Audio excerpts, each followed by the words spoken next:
On a le privilège d'avoir un animateur que vous connaissez, c'est Patrick Timsit, qui va venir animer cette équipe. Le thème d'aujourd'hui, c'est « Peut-on concilier l'urgence et l'insertion ?»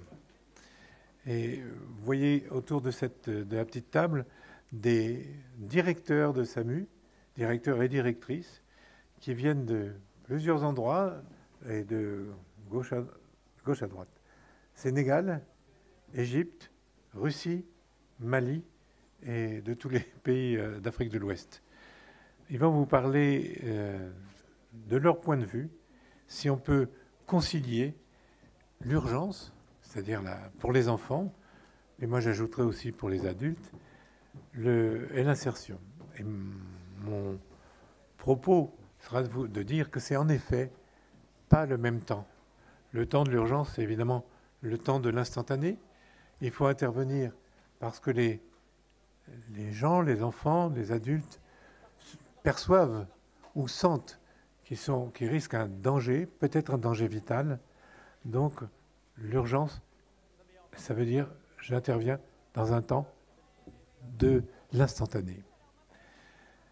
Mais il faut savoir le faire. Et pour l'insertion, c'est un temps plus long. Donc, voyons, on va se balader toujours entre deux temps. Et le temps de l'urgence peut prendre un certain temps, mais c'est certainement pas les mêmes. L'urgence a un temps court et surtout qui nécessite quand même une grande professionnalisation. On n'a pas le temps dans l'urgence. Il faut savoir les aborder. Moi-même, qui était un médecin anesthésiste réanimateur comme tout le monde, je suis devenu, parce que la sémantique a changé, je suis devenu un urgentiste. Et un nouveau métier s'est créé, un urgentiste. Ça ne veut pas dire grand-chose, parce qu'un médecin, il se déploie dans le temps, mais il faut qu'il sache où est le commencement. Le commencement est en danger.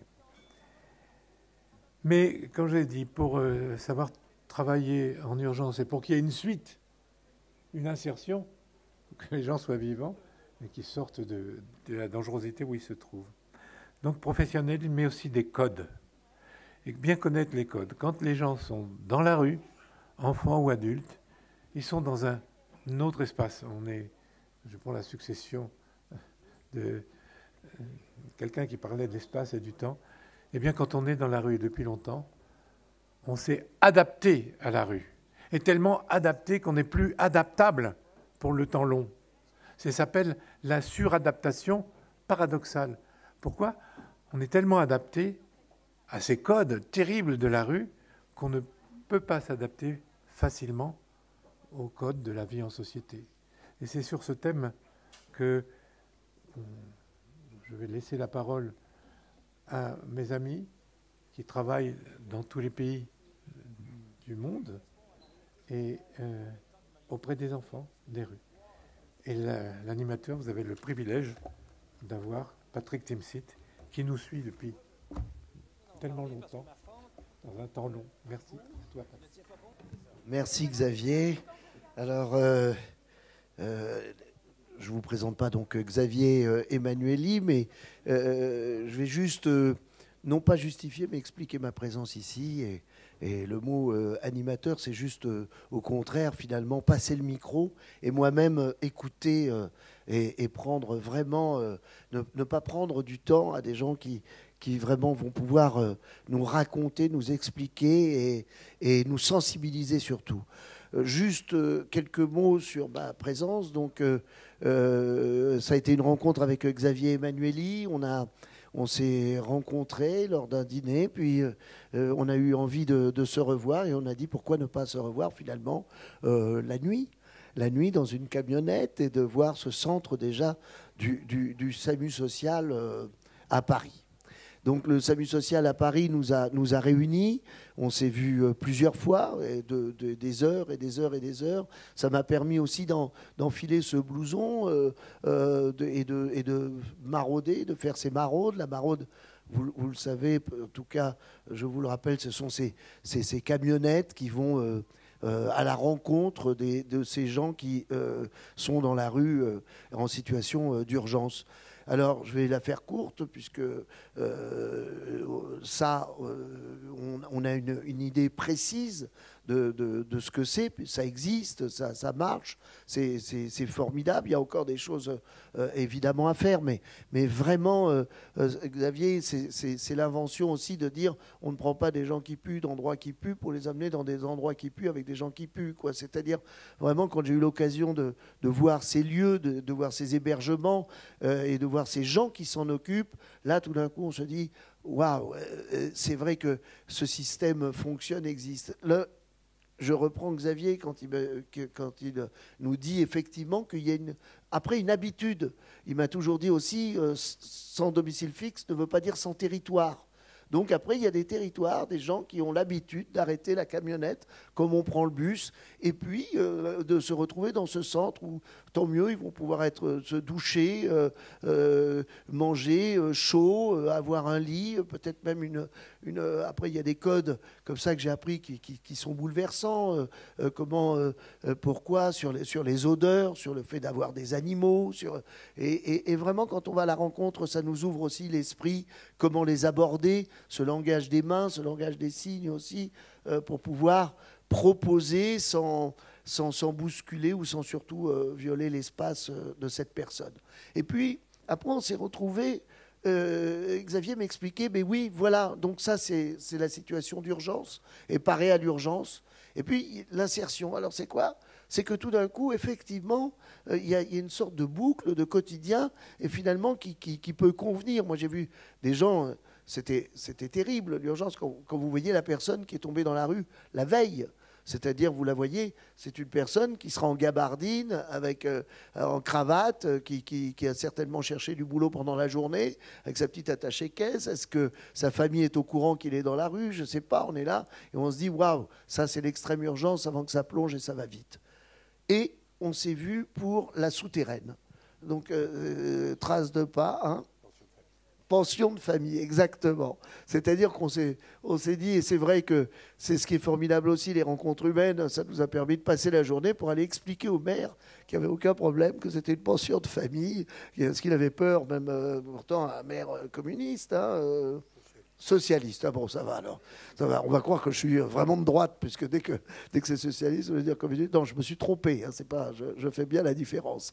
Mais c'est vrai que d'aller expliquer à un socialiste, vraiment justifier, vous vous rendez compte, la difficulté. Donc là, il est là, il est donc le social, et il faut le rassurer d'avoir. Il y avait dans un couvent, hein, c'est ça, un ancien couvent qui avait été offert comme ça, mise à disposition en tout cas pour le SAMU social, et tout d'un coup c'était quoi ? Eh ben, c'était l'insertion, c'était cette pension de famille, parce que la base c'est retrouver sa dignité, retrouver une utilité, parce que comme me disait Xavier, le dernier stade de l'exclusion, la détresse totale, le 5e stade, c'est le sentiment d'inutilité. Il n'y a plus qu'à attendre la mort. Il y a vraiment la société ne veut pas de moi, et finalement, je les comprends. Voilà, je ne vaux rien, je ne vaux plus rien. Donc cette pension de famille, c'était un petit nombre, hein, on aurait pu l'appeler le colibri, hein, parce que la fameuse histoire du colibri, mais voilà, c'est quelques personnes qui vont pouvoir être reconstruites pour retrouver la dignité, un petit boulot, réapprendre aussi à vivre dans une communauté, et donc maintenant, il y avait le SAMU social international, et c'est pour là qu'on est là. Mais ce petit historique pour montrer qu'à un moment, j'étais même arrivé à la première réunion en me disant, mais comment ça peut fonctionner, quoi, le SAMU social international au Mali, au Sénégal, des pays que ce soit la Russie, on aurait tendance à dire, mais il faudrait une camionnette et mettre le pays dedans, et puis et voir et les héberger. Il y a tellement de besoins, tellement de nécessités, tellement d'abandon et de gens. Alors, et c'est vrai que là, on est aussi... ça a répondu à ma curiosité. Quand je dis curiosité, c'est la curiosité saine. C'est s'interroger pour comment on peut effectivement se retrouver dans une place et aider. Et aider dans une situation qui est large et qui concerne beaucoup, beaucoup de gens. Et là, ça s'adresse aux enfants. et que l'urgence, finalement, a été ciblée en disant, bon, ben voilà, je vais demander maintenant, et c'est là où j'interviendrai juste pour passer les micros maintenant. Peut-être Delphine peut nous introduire chacune des personnes qui se trouvent à nos côtés, puis chacun peut-être aussi peut s'introduire. Je pense que ce sera beaucoup plus efficace et utile. Merci, merci beaucoup. Alors. Ça s'appelle passer la patate chaude. À ma droite, donc Alou Koulibaly, qui est le directeur du SAMU social Mali depuis 2013. Un petit mot, Alou.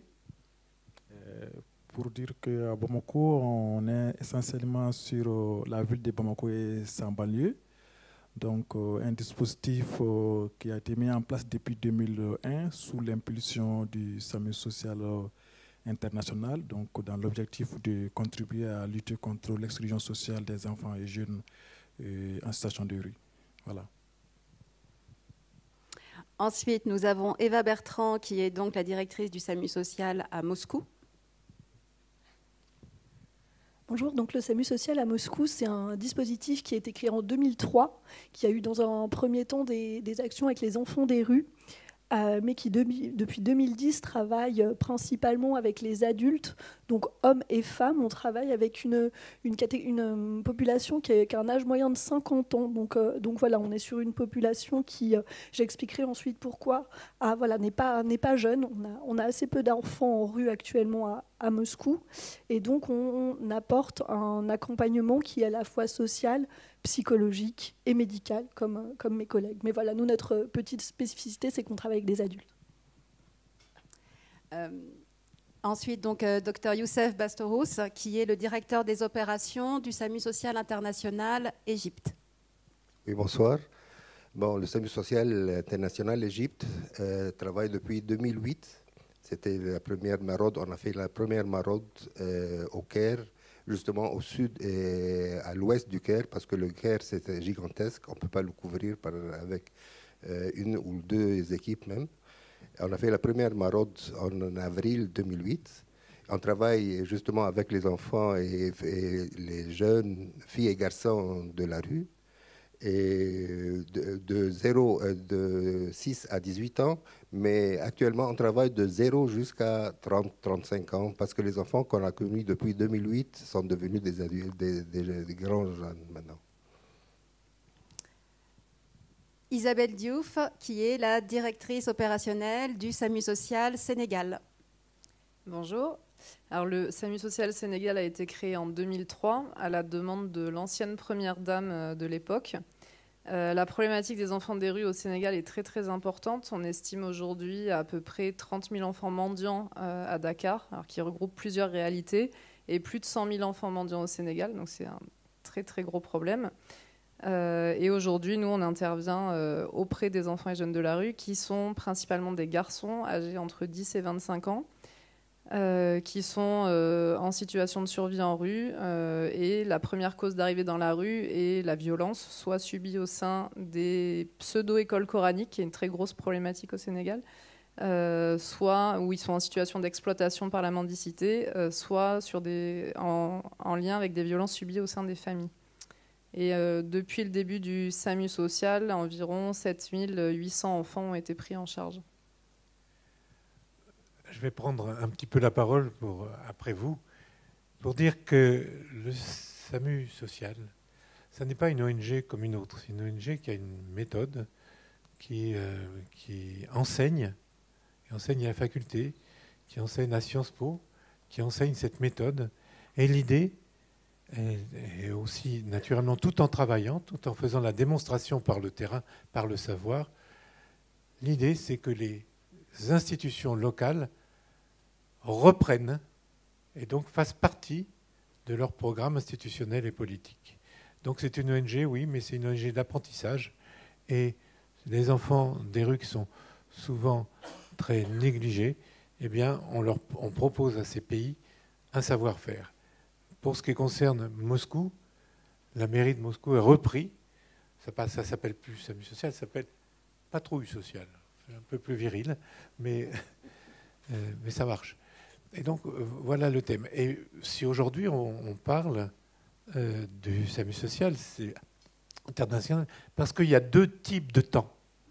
Il y a le temps de l'urgence, comme je le disais tout à l'heure, et puis le temps long de l'insertion.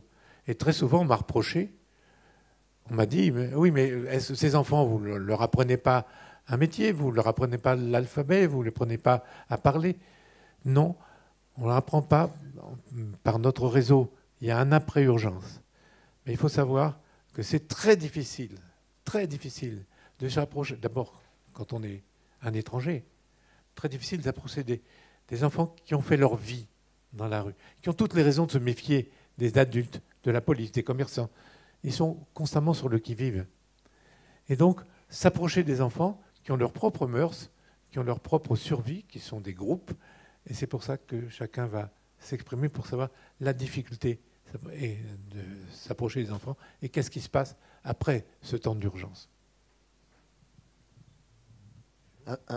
Absolument. En fait, moi, la première question que j'aurais posée, c'est de dire exactement, comme on en a tous, cette curiosité de quel est le quotidien, quelle est l'organisation, comment ça se passe, quel est le lieu, qu'est-ce qui arrive, comment on approche ces enfants, où on les accueille et quelle est déjà la situation d'urgence. Et la première donc chose à faire, est-ce que vous faites une fois que vous avez récupéré ces enfants? Alou, s'il vous plaît. Très bien. Par rapport à ça, ce qu'il faut préciser, c'est que, comme l'a expliqué le docteur Xavier, le SAMU social, c'est une ONG pas comme les autres, parce que nous essayons de développer tout un modèle d'action sociale spécifique et adapté à la spécificité des enfants des rues, qui sont des populations très, très mobiles, très errantes, donc très instables dans la rue. Donc, le dispositif consiste à aller vers ces enfants-là, donc sur leur site de vie dans la rue.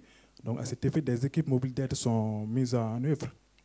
Donc, ici, on a les rues des différentes capitales d'intervention à travers ce que nous appelons des maraudes, au cours desquelles les enfants sont rencontrés. Donc, on s'imprègne de leur quotidien, des difficultés, et leur proposer de l'aide par rapport à ces difficultés-là.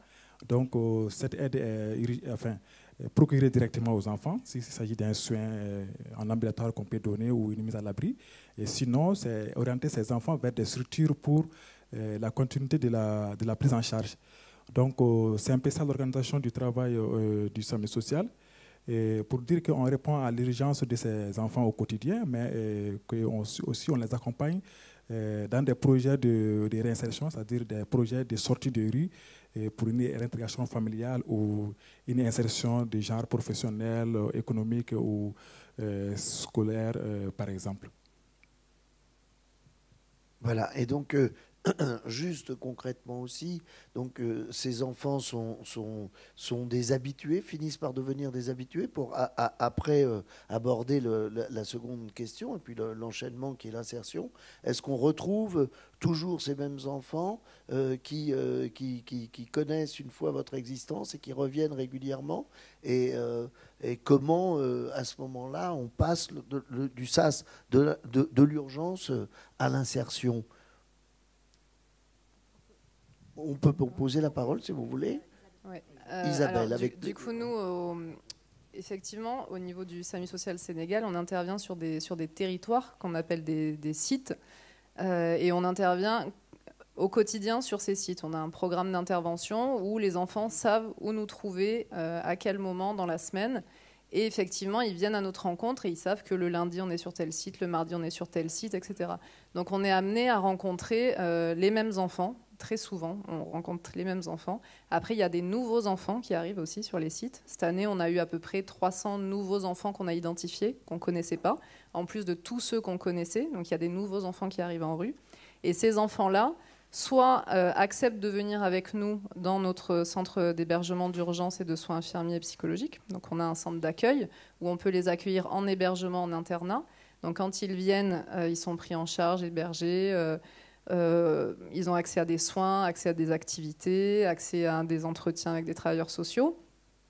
Et dans les enfants qu'on accueille, on en a quand même à peu près 60% qui repartent en rue. Donc ça veut dire que ces enfants-là repartent, mais souvent ils reviennent. Donc il y a énormément d'allers-retours. Et souvent, ils viennent une première fois avec nous, avec notre équipe, qui les a rencontrés dans la rue. Et peut-être que la fois d'après, ils vont revenir d'eux-mêmes. Et nous, on a de plus en plus d'enfants qui viennent d'eux-mêmes. Donc ça veut dire qu'ils nous ont connus en rue, ils nous ont reconnus, ils nous ont acceptés sur leur territoire et qu'ils savent maintenant où on est et ils viennent à notre rencontre, même dans notre centre. Et ce qui s'est fait progressivement avec les années.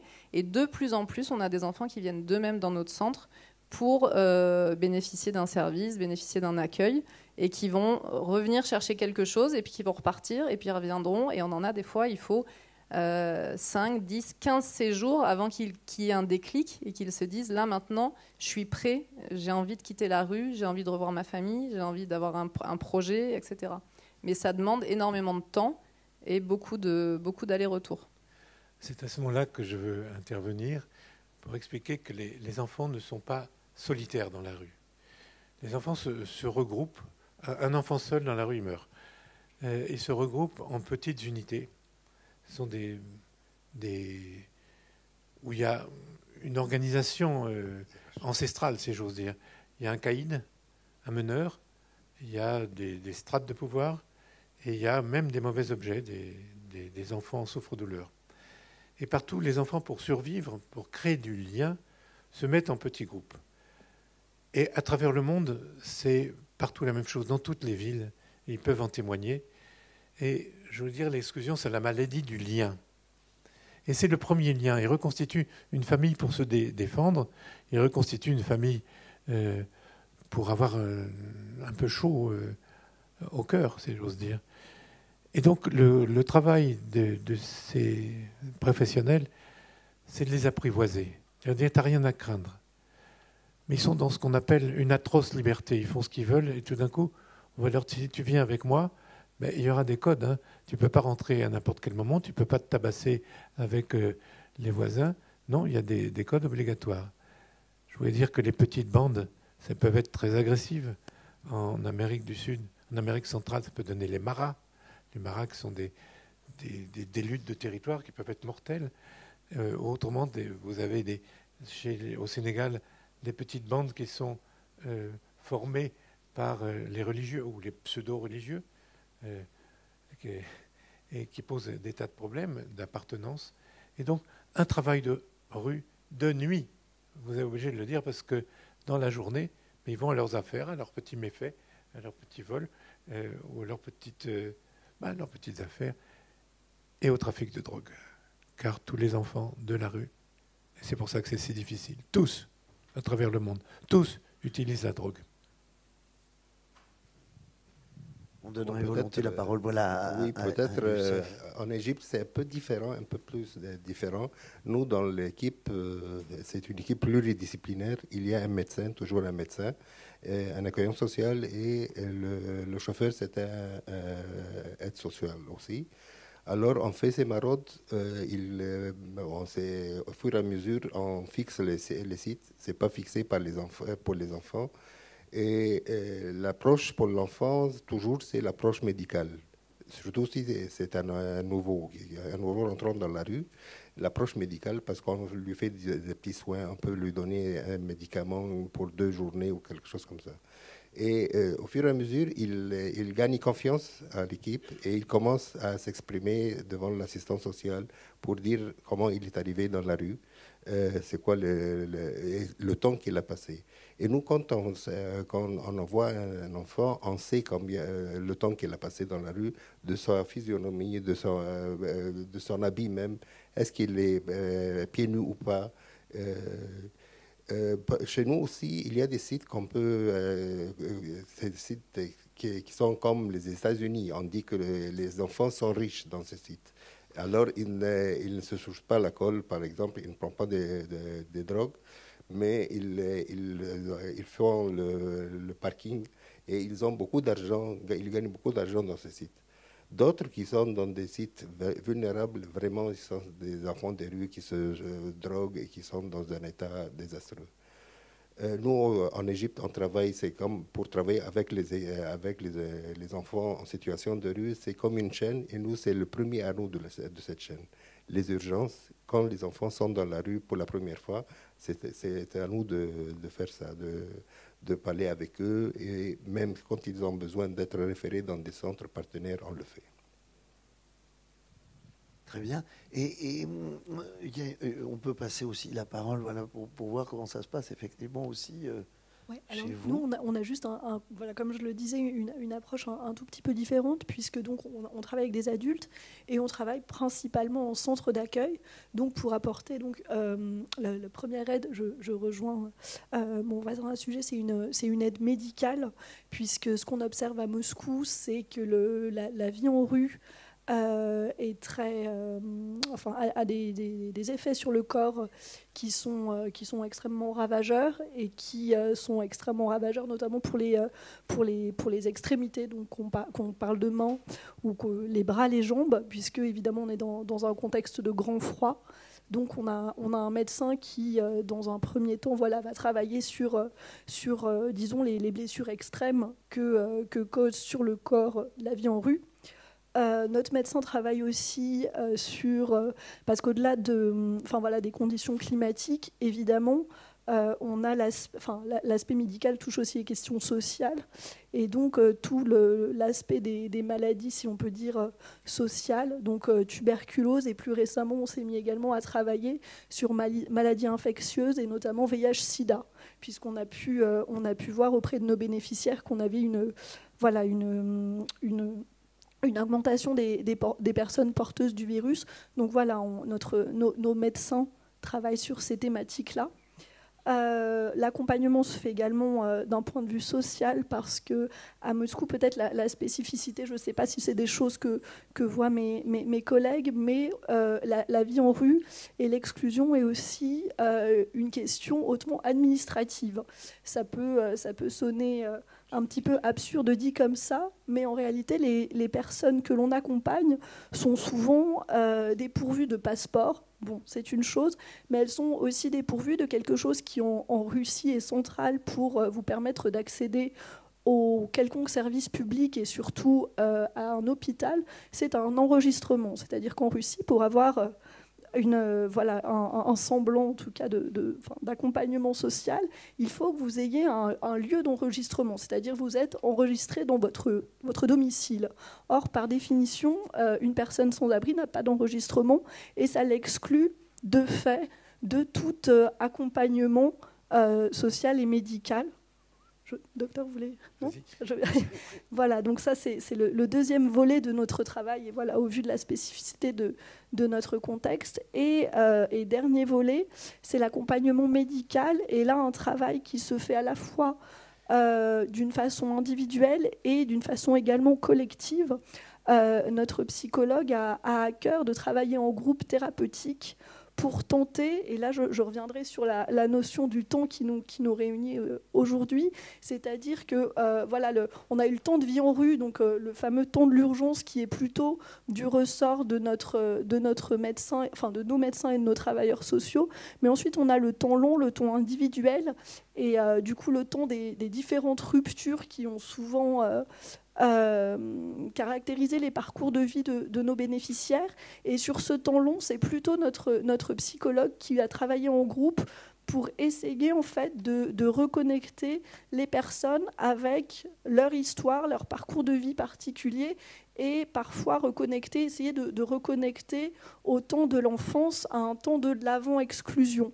Et pour ça, elle utilise une méthode, des activités qu'elle a développées elle-même en s'appuyant évidemment sur la méthodologie du SAMU social, mais elle fait des travaux de groupe, et elle travaille aussi bien avec des clubs littéraires et des clubs ciné. Un ciné-club, ça paraît tout bête, mais en fait, ça permet de reconnecter à des souvenirs, de revoir des films qu'on a vus quand on était enfant, ou de relire des classiques de la littérature qu'on a lus quand on était enfant, et du coup d'essayer de refaire surgir des souvenirs heureux, et là-dessus travailler sur le temps long pour travailler sur le temps long de la personne et dans le temps long de la réinsertion.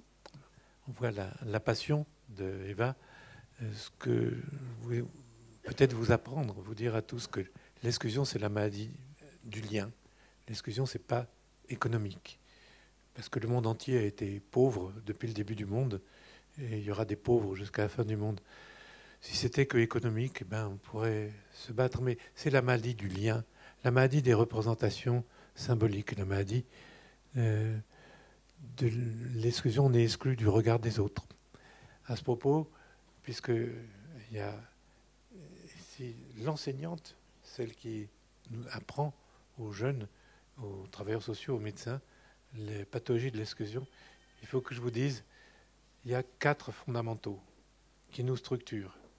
La perception de notre corps, la perception du temps, la perception des codes, les relations que j'ai aux autres, la symbolique que j'ai avec les autres, et la perception de l'espace. Bien, chez les enfants, on est mais chez les adultes aussi, c'est toujours le même territoire, c'est l'espace.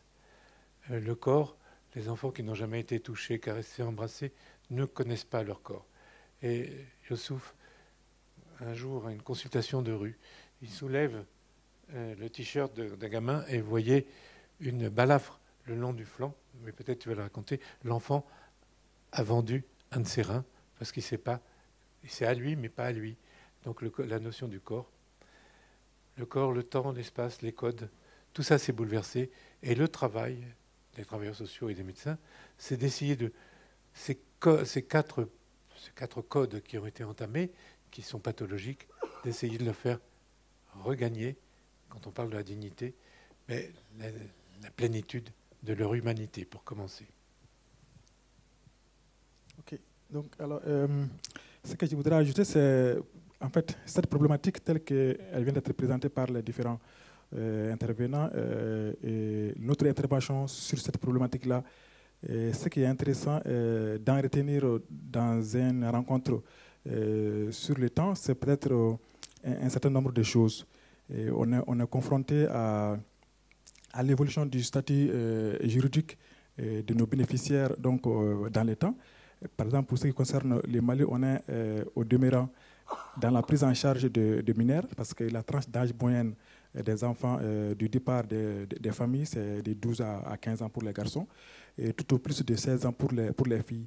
Alors, dans nos pays, même si les services de protection sont assez insuffisants pour ce public-là, il y a quand même un certain nombre de droits et de services auxquels ils peuvent accéder facilement au niveau des services publics, notamment des structures de santé et des services de protection, notamment les centres d'accueil.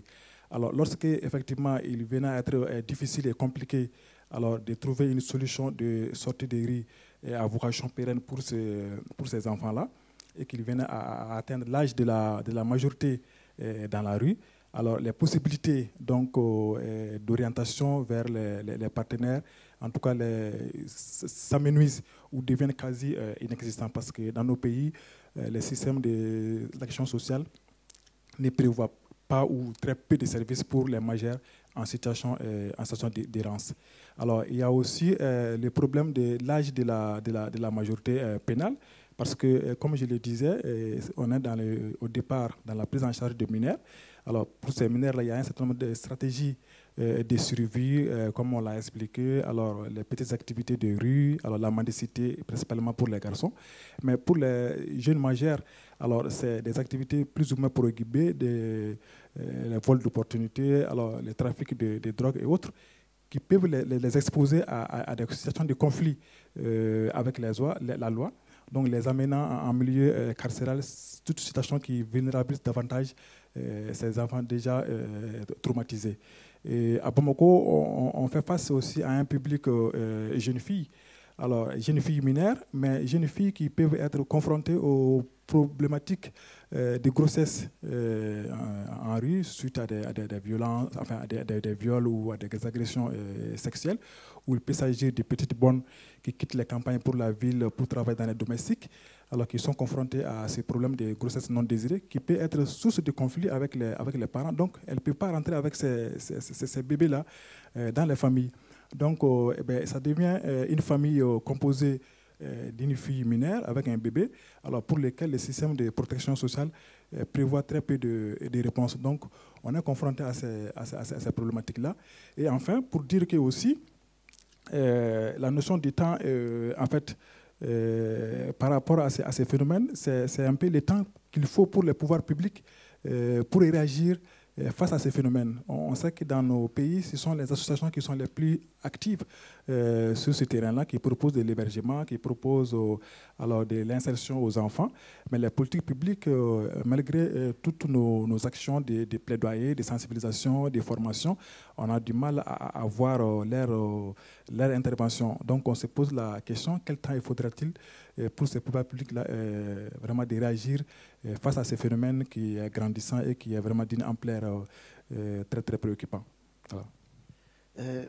Il y a une question comme ça qui est pour moi la base aussi pour bien comprendre. Est-ce que dans les pays dont vous vous occupez, est-ce que ça se passe aussi comme au SAMU social de Paris? Est-ce qu'il y a une prise en charge pour la nuit et le lendemain, les enfants sont, je dirais, remis dans les rues? Les portes sont ouvertes et doivent passer la journée dehors et revenir le soir?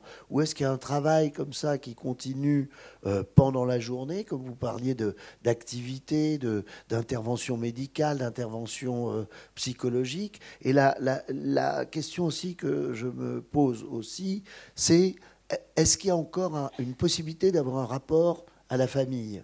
Le rapport à la famille, je l'entends, une fois j'avais été à N'Djamena, voilà, pour aller un petit peu plus près des zones de conflit du Soudan. Donc j'étais au Tchad et pour voir ces camps de déplacés, je voulais savoir ce que c'était que des camps de déplacés de 35 000, 40 000 personnes. Et il y avait des systèmes comme ça d'organisation, et ça me rapprochait d'une chose qui m'avait complètement, vraiment, ouvert les yeux.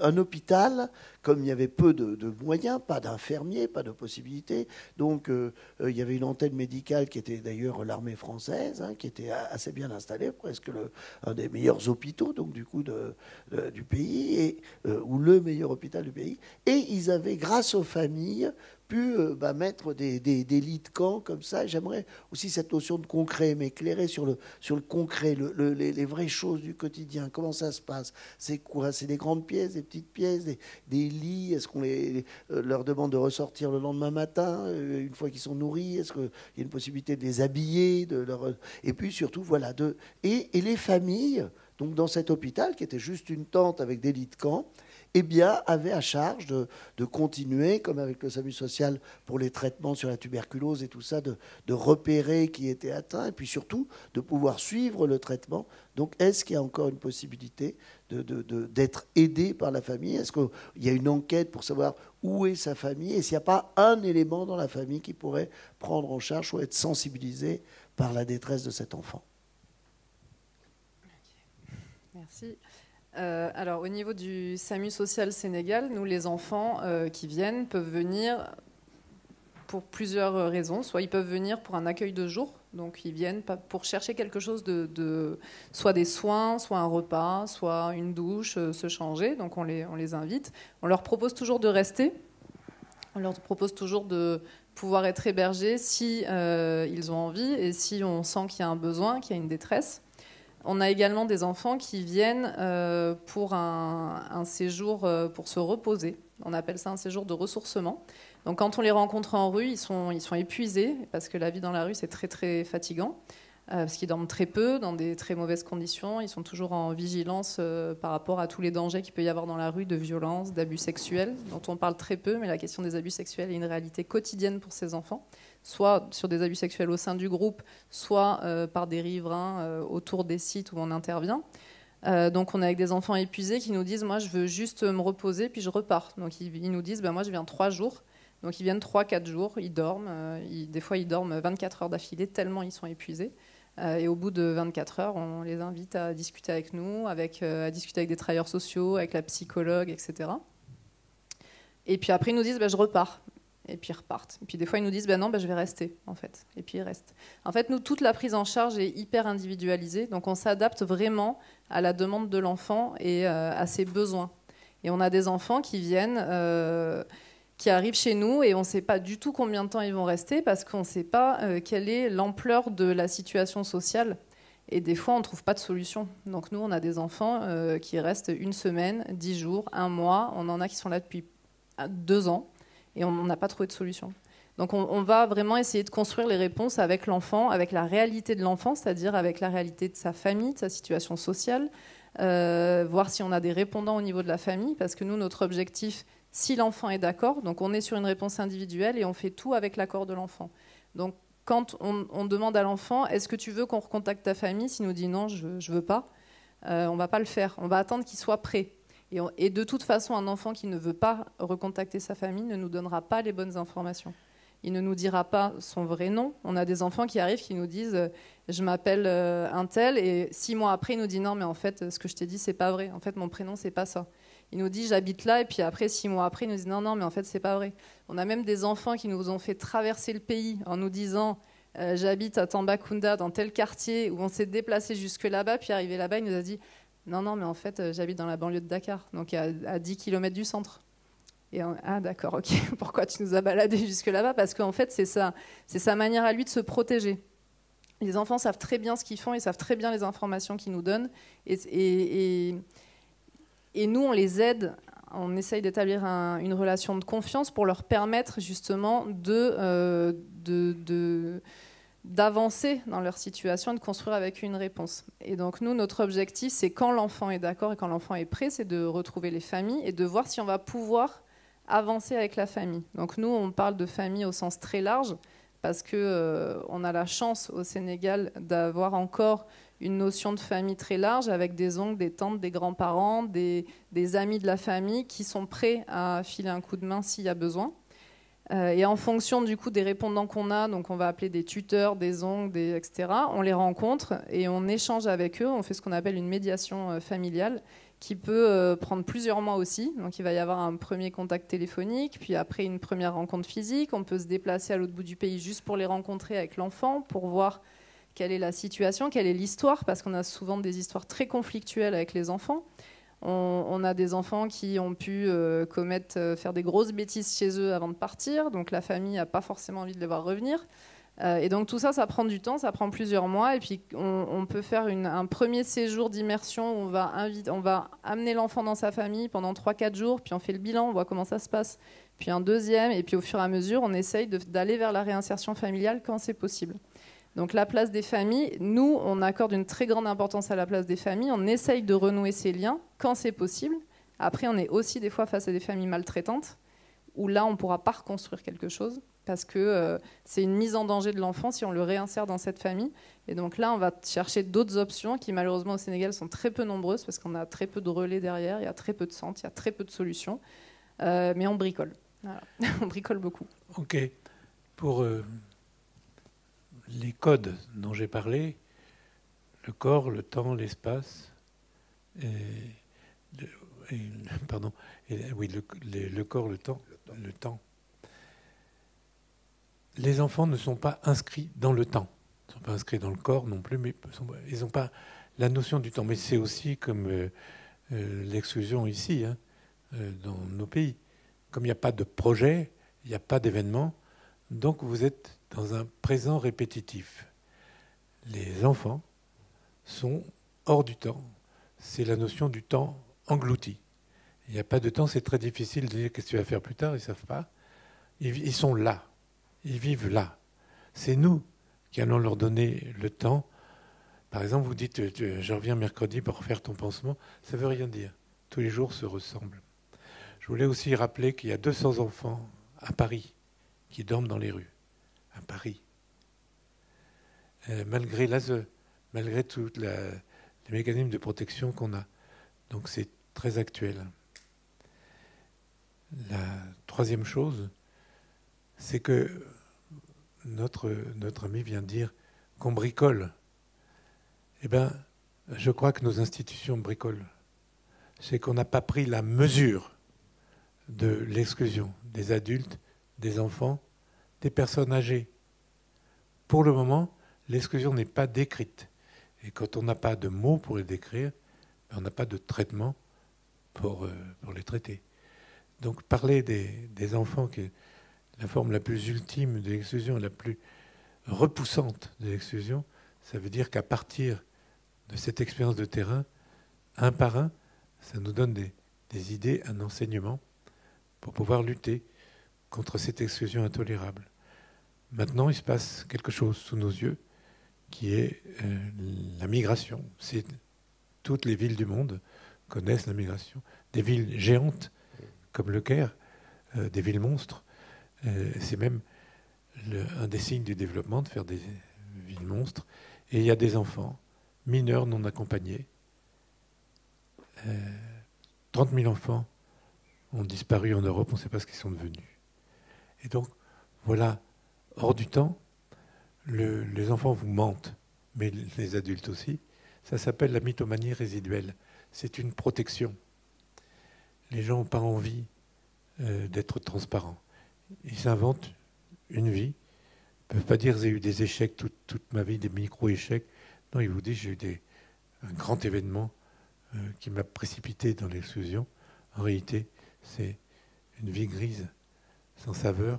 Et ils s'inventent une histoire, un lieu, une mère prodigieuse qui l'a surprotégée. Or, en fait, c'est beaucoup plus terne. Mythomanie résiduelle. Oui, moi je voulais additionner un peu. Nous, au Caire, on travaille en réseau avec d'autres partenaires qui ont des centres d'hébergement, parce que nous, on n'a pas de centre d'hébergement. On travaille seulement dans 2 unités mobiles et on réfère les enfants quand il y a besoin, quand ils veulent. C'est pas forcé, parce que quand on force quelqu'un à être dans un centre d'hébergement, le 2e jour, il va fuir, il va prendre 2 ou 3 du centre avec lui aussi.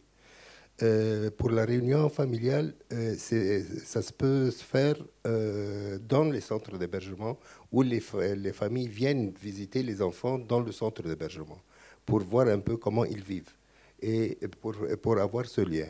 Aussi, on dit c'est une réunion familiale, même ils gardent le contact, même si une fois par semaine ils visitent leur famille. D'habitude, ils rentrent une fois par semaine pour donner de l'argent aux familles, parce qu'ils ont besoin de leur argent, qu'ils travaillent durant toute la semaine dans ça. On a mis du temps dans notre travail, si on a mis du temps. Même notre ministère de la Solidarité a mis du temps pour apprivoiser notre méthodologie du SAMU social. Actuellement, il y a 17 unités mobiles du ministère qui apprivoisent la méthodologie du SAMU social dans 10 gouvernorats de l'Égypte. Et ça donne beaucoup de résultats positifs aussi. Ouais. Je voudrais aussi, Delphine, finalement aussi nous expliquer ce qu'est le SAMU social international et le rôle du SAMU social international à Paris. Est-ce que c'est la tour de contrôle? Est-ce que c'est la banque de données? Quand je dis la tour de contrôle, c'est dans le sens positif, c'est de l'aiguillage ou récolter des informations de ces pays où sont installés les différents centres du SAMU social. Et parce que j'ai été évidemment vous rendre visite, bien sûr, dans vos bureaux. Et c'est aussi, de montrer concrètement aussi ce qui s'y passe. Parce que moi, j'ai vu beaucoup d'effervescence, beaucoup de travail, et qu'est-ce qu'on y fait? Donc actuellement, le SAMU Social International, qui est une association française, accompagne 16 dispositifs, on parlait de dispositifs SAMU Social à travers le monde, dont ici quelques-uns sont représentés. Ce sont généralement des associations nationales qui sont donc en partenariat avec le SAMU Social International. Donc on est vraiment dans cette posture et ces fonctions d'accompagnement au développement des missions SAMU social, donc auprès d'enfants, auprès d'adultes et dans les différents contextes dans lesquels on peut intervenir. Cet accompagnement, il passe... alors, je dirais, fondamentalement, je pense que vous l'avez compris, il y a une méthode SAMU social. Donc, bien sûr, c'est l'accompagnement au développement d'une méthode SAMU social, mais adaptée à la fois au contexte d'intervention et au public qui est pris en charge. On pense aussi, là on n'a pas beaucoup représenté, mais il y a aussi toute la question des familles, par exemple au Pérou, où on intervient. Alors, ce sont des familles qui ne vivent pas dans la rue, mais dans des bidonvilles en périphérie de Lima, et pourtant la méthode SAMU social est transposable sur ces fondamentaux que sont le professionnalisme, la pluridisciplinarité et la mobilité, le aller vers. Donc on arrive de toute façon à décliner, on va dire, une méthode SAMU sociale. Donc il y a cet accompagnement qui est fait, alors avec aussi tous les moyens qui vont être requis, et notamment l'accompagnement à la recherche de financement pour les différents SAMU sociaux nationaux, pour la mise en œuvre de la méthode. Donc, Alors, après, ça dépend dans quelle région du monde nous sommes, mais c'est vrai qu'on est quand même beaucoup soutenu par l'Union européenne, par l'Agence française de développement. Beaucoup soutenu, pas assez à mon gré, mais il faut dire on est soutenu par l'Union européenne. Oui, pour faire un dossier de l'Union européenne, c'est vraiment très, très, très, très compliqué. Et il faut être vraiment un intellectuel pour monter un dossier. Mais on y arrive. Puis des privés. Et cette méthode, elle dit comme ça, mais on est des associations de terrain. Et donc, on a notre expérience, c'est des retours d'expérience. Si on a pu avoir des concepts clairs, des procédures claires, c'est quand même le terrain qui nous a appris depuis 15 ans. Et on essaye de transformer en enseignement. On enseigne à l'université ces méthodes-là.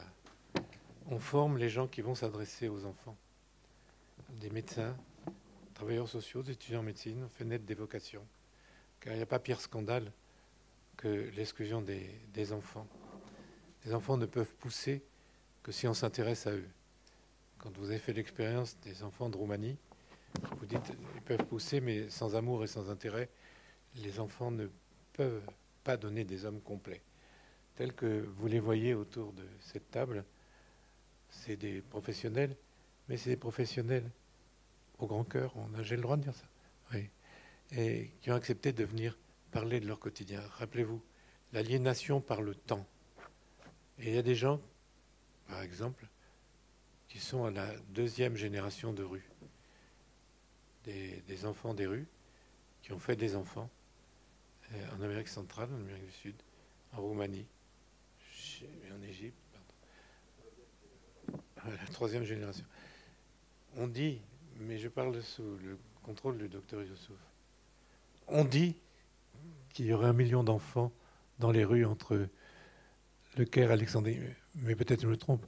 C'est la NUCEF. Non, parce que nous, il y a un mélange entre des enfants travailleurs qui travaillent dans tous les domaines, mais ils rentrent dans leur domicile. Et les enfants qui restent dans la rue, c'est quelque chose. Bon, si il y a 1 million d'enfants dans la rue, alors tu vas les croiser chaque 2 minutes. Ce n'est pas le cas. Alors, le ministère a fait quand même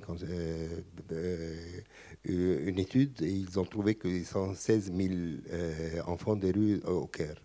Mais je me rappelle que toi, tu as dit une fois, même s'il y a un enfant dans la rue, c'est un problème.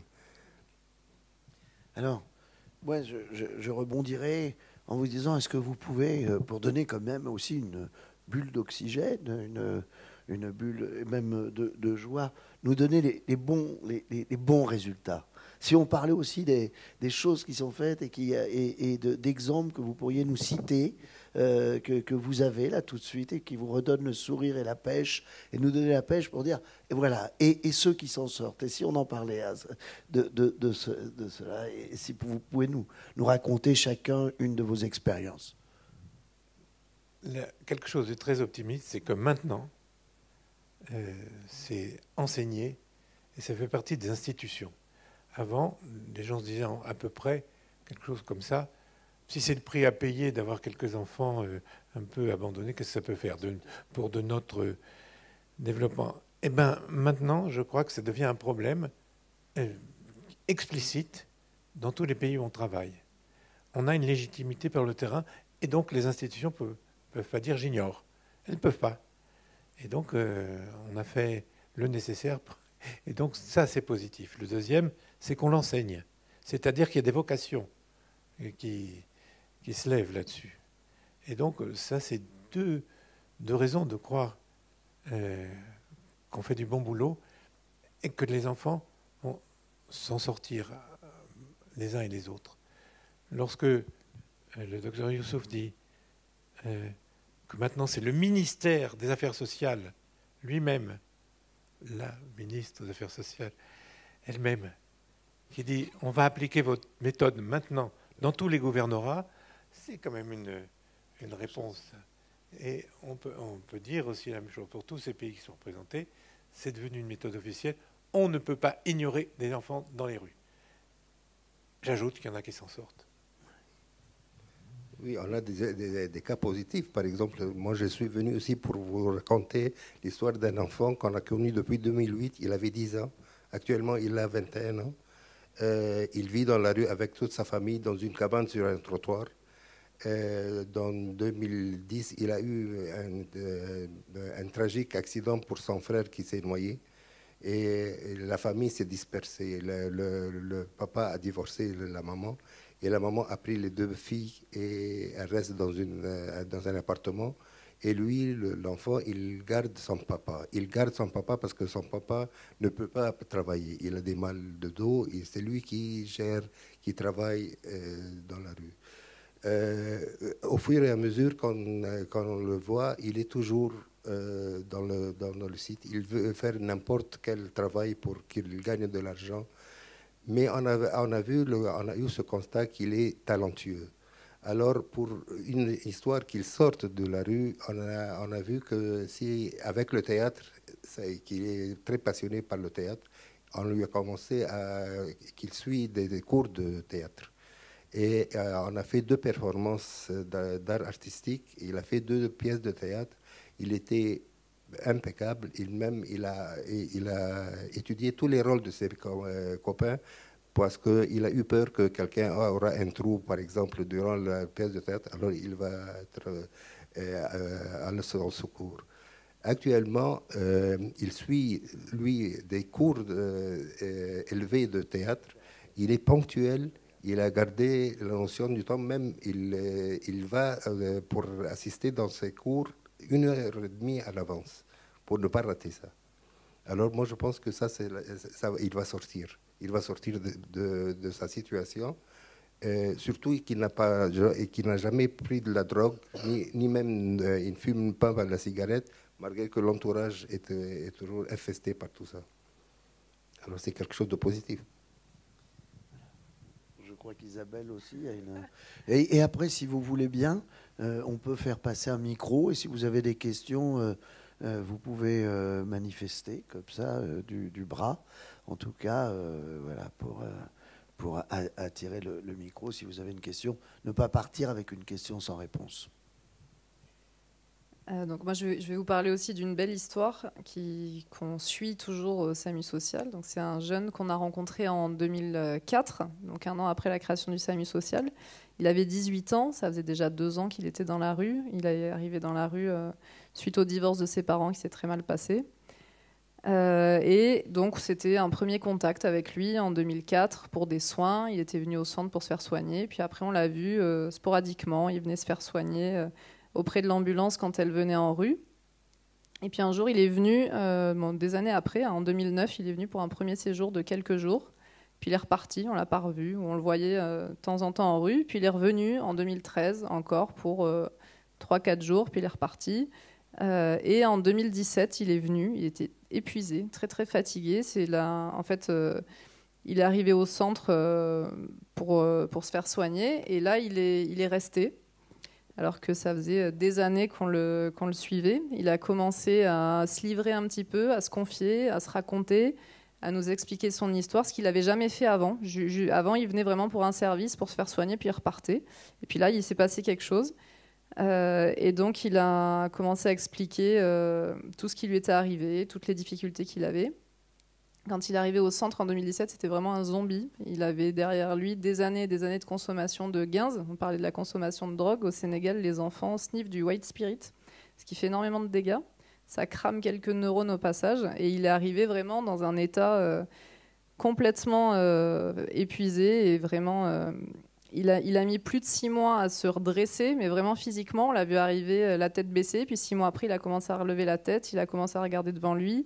Il a commencé à nous parler de plus en plus de ce qu'il voulait faire, de ses envies, de ses ambitions, et on l'a écouté et on a commencé à construire avec lui une réponse. On a réussi à retrouver sa famille avec qui on a commencé à nouer des liens. On a aussi fait des démarches, donc ça c'est aussi sur toute la question du temps. Donc il y a eu le temps d'accepter de venir au centre, le temps d'accepter de se confier, de faire confiance. Il y a eu le temps de renouer les liens avec la famille et puis le temps administratif. C'est un jeune qui avait donc une trentaine d'années en 2017, qui n'avait pas été déclaré à la naissance, qui n'avait pas d'état civil, qui n'existait pas. Et donc là, ça a été du temps. Ça a été beaucoup de temps pour remuer les services administratifs, pour retrouver les bons documents, pour réussir à introduire une demande auprès du tribunal. Donc ça nous a pris presque 1 an. Et au bout d'1 an, il a eu sa carte nationale d'identité, ce qui l'a vraiment fait avancer, ce qui l'a motivé. Il nous a dit qu'il voulait commencer à faire un stage, à s'inscrire dans un projet professionnel. Donc pareil, on a continué à bricoler parce que là, vraiment, pour les jeunes adultes au Sénégal, il n'y a absolument aucune réponse pour des jeunes exclus. Donc on est allé voir dans le quartier ce qu'il y avait. On est tombé sur un boulanger gentil qui nous a dit « Ok, ben moi je le prends, il va venir là en apprentissage ». Donc il est allé en apprentissage. Après, du coup, maintenant, se poser la question du logement. Ça faisait déjà plus d'1 an, 1 an et demi qu'il était au centre. On s'est dit, bon, bah, il va peut-être pas rester toute sa vie ici. Donc là, pareil, aucune réponse. On s'est dit, on fait quoi? Donc là, on a pris le temps encore de chercher une solution, d'inventer une solution, parce qu'il n'y en avait aucune. Donc on s'est dit qu'il fallait lui trouver un logement. Il fallait lui trouver un logement, donc il fallait trouver les moyens de payer le logement. Donc on s'est tourné vers un peu... toutes les options qu'on avait et on a trouvé une fondation qu'on connaissait bien qui a accepté de nous accompagner, ce qui est rare aussi parce que sur le temps des bailleurs, des financeurs, on n'est pas sur les mêmes temporalités, on n'est pas sur les mêmes réalités, on est avec des bailleurs qui nous mettent la pression, qui veulent des résultats, qui veulent du chiffre et là on leur dit non mais là en fait il va nous falloir du temps, il va nous falloir 3 ans, il faut que vous nous accompagniez pendant 3 ans, on a un jeune, donc notre résultat c'est un jeune qui va être inséré et on a besoin de sous. Et on nous a dit, OK, on vous suit. Mais alors ça, c'est un bailleur qui va nous dire oui sur la quantité de bailleurs existants. C'est très, très rare. Donc, ce bailleur s'est engagé avec nous. On a réussi à lui trouver une chambre. Donc, on a pris le temps aussi de l'installer, de chercher la chambre avec lui. Et aujourd'hui, donc, on a un jeune homme qui est en formation. Ça prend du temps aussi, sa formation. Son maître artisan nous dit, vous savez, en termes d'apprentissage, il a besoin de temps. Parce que par rapport à tous les autres jeunes qu'on a eus, ben, lui, il lui faut du temps. C'est un jeune qui, en France, serait en atelier protégé. Ça n'existe pas au Sénégal. Donc l'atelier protégé, ben, c'est chez le boulanger du coin. Et du coup, aujourd'hui, il avance tout doucement. Il met un pas devant l'autre. Et il va avoir encore besoin de beaucoup de temps pour arriver vers l'autonomie, pour qu'il puisse avoir un salaire. Et ce qui est important à dire, c'est qu'entre le premier contact qu'on a eu avec ce jeune et aujourd'hui, où enfin il commence à avancer, il s'est passé 15 ans. Donc ça veut dire que l'urgence sociale, il peut nous falloir 15 ans pour réussir à faire sortir quelqu'un de la rue et à l'inscrire dans un projet et à l'amener vers le début de l'insertion, en sachant que lui-même nous dit...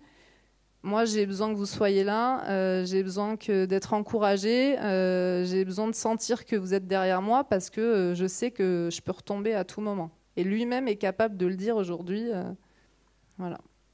Je voudrais dire que le psychisme, c'est pas irréversible, mais c'est lent.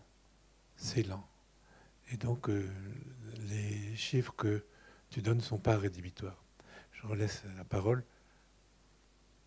Voilà, je crois que on a justement pris le temps d'en parler, pris le temps d'apprendre des choses et de vous écouter.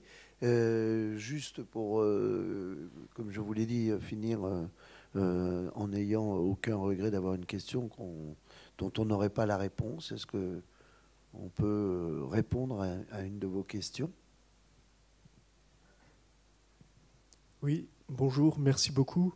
Je voudrais témoigner de ce que j'ai pu voir à Bordeaux sur le terrain et que je ne comprends pas bien.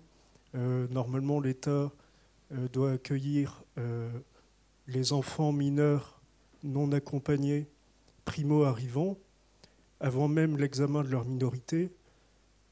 L'État se doit, selon les conventions de Genève, de les abriter, de les héberger. L'ASE, donc.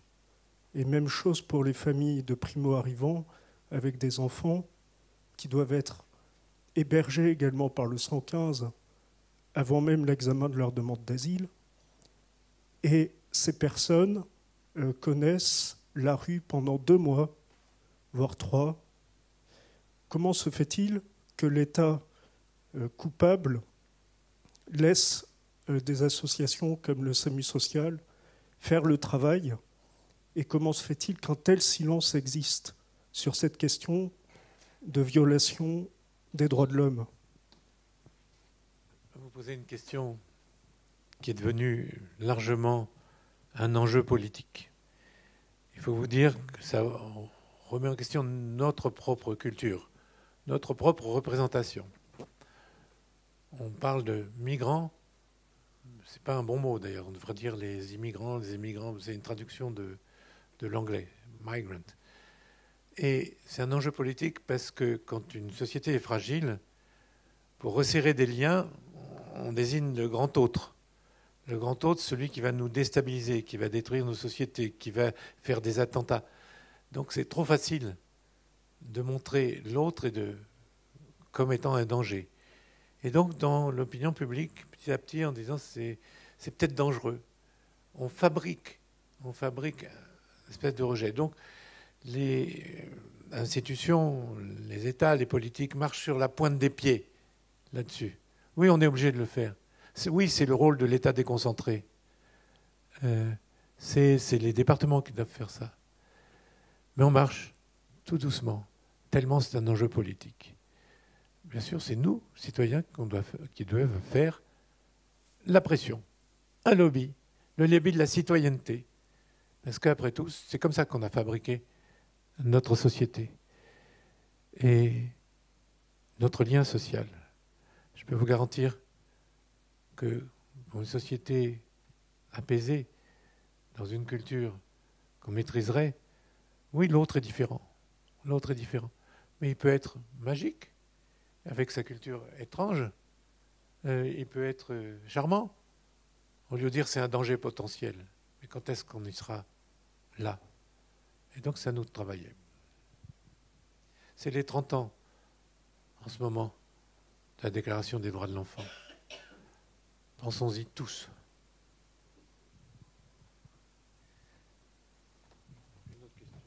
Est-ce qu'il y aurait une autre question?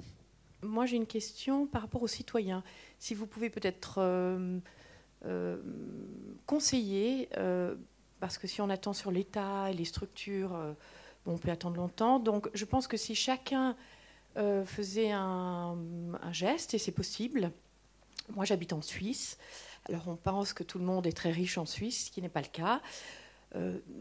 J'ai rencontré quelqu'un qui vivait dans sa voiture. Je me suis dit, c'est pas possible, il fait trop froid. Il y a de ça quelques années. Et donc, j'avais dans mon bureau, oui, c'était mon bureau personnel, j'ai dit, bon, on va organiser une urgence comme ça, 3 mois, 4 mois. Ça devait durer en fait 2 mois, et puis le froid était toujours là. Donc, on a attendu jusqu'au printemps. Et effectivement, à titre personnel, c'est compliqué. Et je pense que tout le monde n'a peut-être pas la possibilité matérielle, je parle d'espace, de le faire. Mais je suis sûre qu'on a tous quand même la possibilité de faire quelque chose. Et qu'on a, évidemment, on sort de la zone de confort, on a un petit peu peur, mais en fait, ça se passe. Donc, ce que je veux dire, c'est que est-ce qu'on ne pourrait pas avoir le conseil de professionnels comme vous pour influencer plutôt les citoyens à agir plutôt que d'attendre sur les structures et les politiques qui mettent du temps à réfléchir? Alors, ça tombe bien. Il y a 2 jours, je faisais une conférence à Genève, à l'université de Genève. Et il y a on ne dit pas ministre, mais on dit le secrétaire d'État aux affaires sociales qui est venu, et les gens commencent à bouger. Et lors de cette conférence, il y a eu des gens qui ont dit il faut qu'on avance. Petit à petit, mais on ne le voit pas parce que nos médias sont myopes là-dessus. Chacun répète une pensée confortable. Mais petit à petit, vous voyez des graines qui poussent. Vous vouliez quelque chose de positif, je vous le dis. On n'accepte pas. Rappelez-vous le petit Elan en 2015. Syrien. L'enfant syrien. Oui, Okay. de 2-3 ans. Il se sauvait avec le père, la barque a chaviré et il est venu échouer sur une plage, une belle plage de Turquie. Et on voit avec la tête enfoncée dans le sable. Et là, les médias l'ont répercuté. Mais vous savez, c'est tellement poussé par l'émotion, par le politique. C'est très difficile d'être seul. Mais n'ayez pas peur. On fait que chacun fasse juste à sa mesure. Il y a toujours quelque chose à faire, je le crois. Et même en Suisse, où les gens se sont rendus compte qu'il y a aussi de l'exclusion, pourquoi il n'y en aurait pas, et ils font des choses. Donc petit à petit, mais on n'est pas forcé de le savoir. Les médias ne savent pas regarder ça. Écoutez, merci de nous avoir écoutés. Il y a encore des questions ? Oh, pardon. Oui, c'était l'occasion aussi de raconter avant, peut-être la... Juste avant, oui. toujours la question de madame, pour dire qu'on pense que les citoyens ont un rôle majeur à jouer par rapport au combat contre ce phénomène. Déjà au niveau de la prévention, nous insistons auprès des populations parce que nous savons que les enfants que nous rencontrons ont été confrontés tous à des situations de violence, de maltraitance. Voilà, donc ils sont tous des victimes. Donc déjà, si vraiment les citoyens pouvaient faire en sorte que déjà les enfants puissent avoir vraiment une protection vraiment dans les familles, cela exposerait moins les enfants à cette situation. Et c'est à quoi on est confronté aussi, c'est le manque de coopération des familles dans les processus de réinsertion pour certains enfants, lorsqu'ils viennent à prendre du temps dans la rue et à développer d'autres comportements ou capacités. Cela peut rendre difficile le travail avec la famille pour leur réintégration. Donc, il y a beaucoup de sensibilisation à faire au niveau des populations par rapport à la prise en charge de ce phénomène. Et nous sommes très actifs sur ce terrain-là aussi. Ce que je voulais dire, et Alou Coulibaly en est le témoin, il y a une société civile en Afrique. L'Afrique, c'est un continent. Et dans chaque pays, il y a des citoyens qui se bougent, qui font des ONG. On va dire l'Afrique. Mais l'Afrique, contrairement à ce que dit Stephen Smith, l'Afrique a envie de se développer chez elle, dans tout le continent. Et c'est comme ça. Et c'est pas les pauvres qui émigrent, c'est pas les très riches parce qu'ils font leur beurre. C'est des gens inquiets qui veulent trouver du boulot, mais il n'y aura pas la ruée vers l'Europe. Par contre, en Afrique, oui, d'un pays à l'autre, ça risque de bouger et de transformer. Mais il y a une société civile. L'Afrique n'a pas du tout, dans son ensemble, envie de venir en Europe. Qu'est-ce qu'elle y ferait ? Mais seules quelques des migrations normales. On n'est plus en 2015. Je peux ajouter quelque chose. C'est les séances de sensibilisation qu'on fait pour les écoliers, les lycéens, pour sensibiliser les enfants, les gens, comment gérer la problématique des enfants en situation de rue.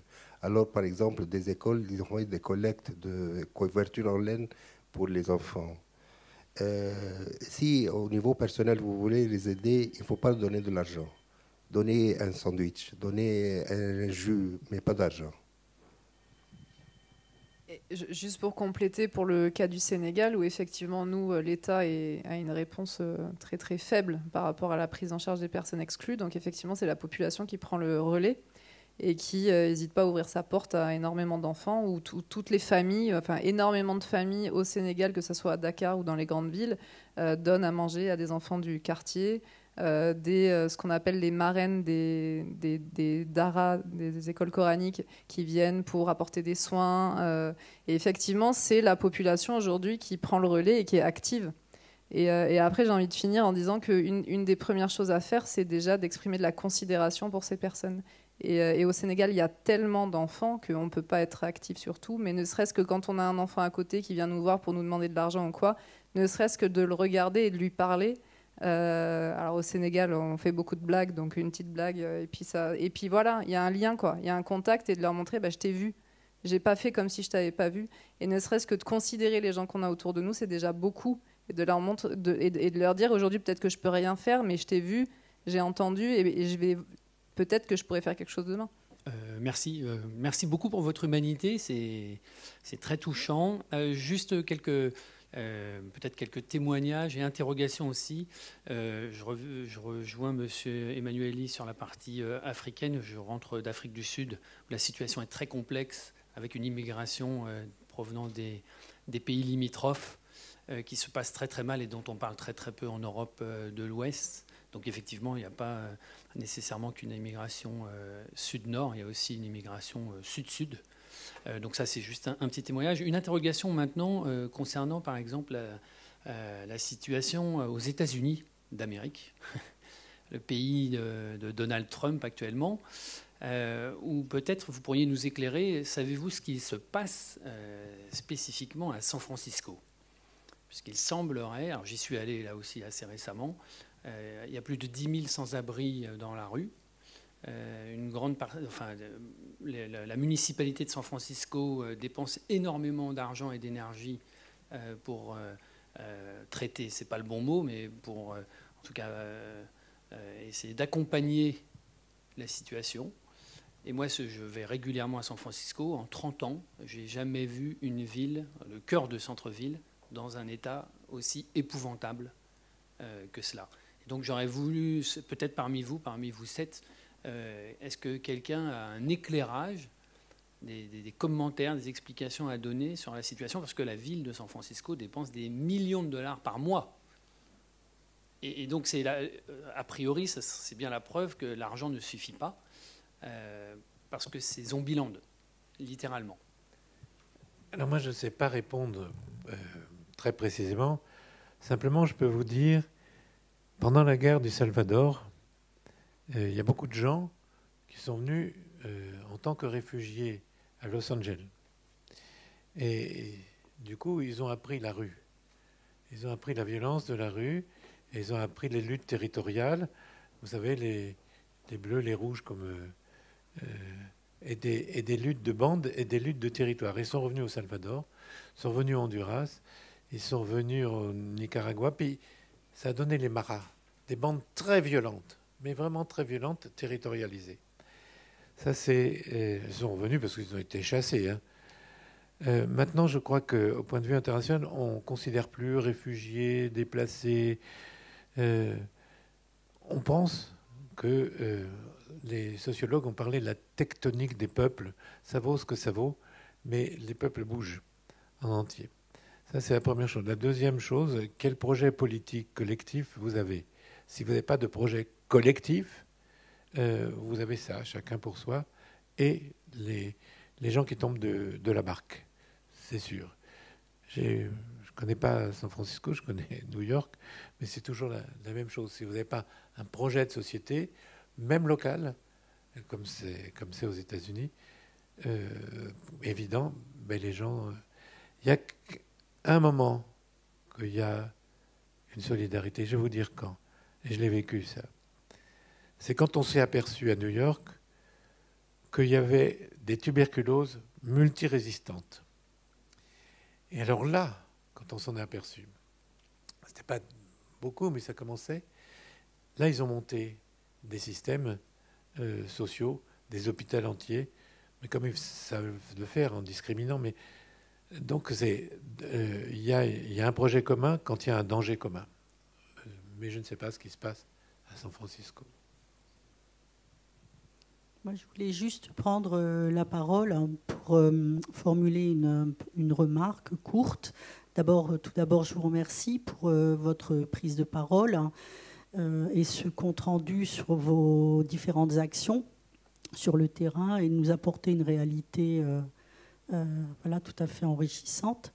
Pour ma part, dans les années 80, j'ai eu l'occasion de réaliser un documentaire sur les premières femmes qui ont été identifiées vivant à la rue à Lille, donc pas très loin d'ici. Et ce film a eu pour fonction de créer un effet de levier. C'était un objet de transition pour aller discuter à Bruxelles sur cette problématique, sur ces premières femmes à Lille qui étaient frappées par des situations très précaires. Et aussi, il a permis de lever des fonds et d'acheter une maison pour justement redonner une dignité, reconstruire une histoire ensemble. Et en vous écoutant, j'ai donc pensé à ce film que j'avais complètement oublié parce que je l'ai trouvé complètement raté.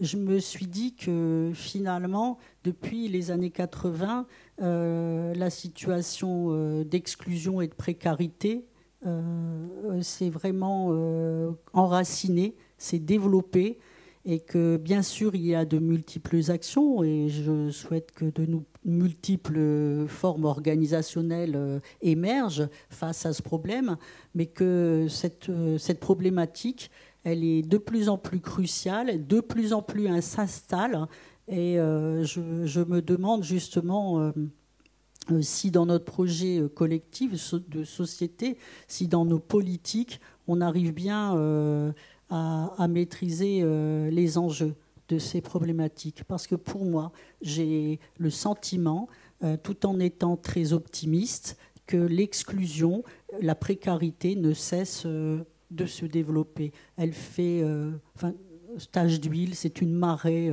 à l'échelle du monde.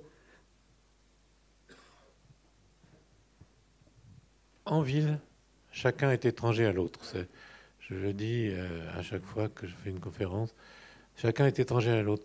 Dans des petits territoires, non, on sait toujours ce qui se passe, parce que c'est une société coutumière.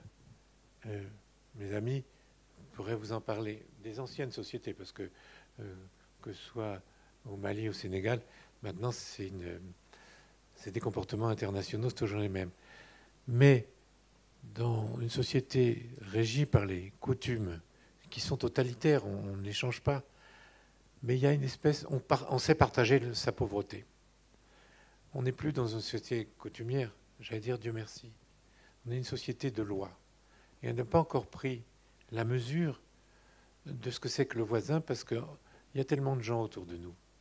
Regardez ce qui s'est passé en 2003, la crise caniculaire. Les vieilles personnes, elles avaient reçu la visite du médecin le matin même. Elles avaient eu ces hypertenseurs avec les diurétiques. Et des fois, les diurétiques, ça fait faire pipi, bien sûr. Ça fait baisser la tension. Mais quand il fait très chaud, que vous n'avez pas la sensation de soif et que vous ne buvez pas, le cœur finit par se désamorcer. Et donc, l'indifférence, c'était sur le même palier. Et on s'est aperçu qu'on ne connaissait pas nos voisins. Et on ne veut pas avoir l'air de se mêler des affaires des autres. Aussi, on tourne le dos, mais pas par égoïsme. Et ne croyez pas que notre société soit devenue brusquement égoïste. On ne sait pas vivre les uns avec les autres dans d'immenses catégories, dans d'immenses quantités de population. Il faut réinventer ces rapports de coutumes, ces codes. On va en avoir besoin. Et voilà. Je laisse le mot de la fin donc à Xavier Emmanuelli. Merci beaucoup d'être venu témoigner de votre action à chacun. Merci et à chacune. Et d'être venu de si loin, absolument.